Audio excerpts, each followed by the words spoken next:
আসসালামু আলাইকুম। আমি Sheikh Naim Hasan moon, founder of enable IT. আমি একজন উদ্যোক্তা এবং তার পাশাপাশি আমি একজন ছাত্র। আমি পড়াশোনা করছি ড্যাফোডিল ইন্টারন্যাশনাল ইউনিভার্সিটির ইনোভেশন অ্যান্ড এন্টারপ্রেনারশিপ ডিপার্টমেন্টে।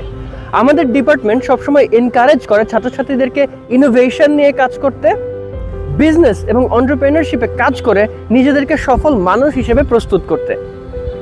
আমি ছোটবেলা থেকেই রোবোটিক্স নিয়ে কাজ করতে পছন্দ করতাম।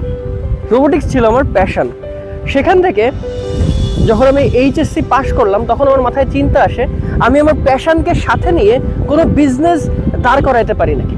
ঠিক সে সময় আমি চিন্তা করছিলাম এমন কোনো ডিপার্টমেন্টে ভর্তি হওয়ার যেখান থেকে আমি আমার রোবোটিক্সকে বিজনেসে কনভার্ট করার জন্য যত ধরনের শিক্ষা দরকার, যত ধরনের পদ্ধতি জানা দরকার সেটা আমি জানতে পারি।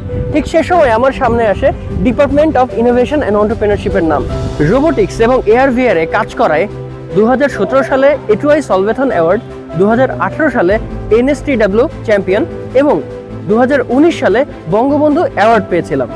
বর্তমানে আমার আইটি ফার্ম এনেবল আইটি কাজ করছে animation, augmented reality, virtual reality এবং আমার প্যাশনের জায়গা রোবোটিক্স নিয়ে।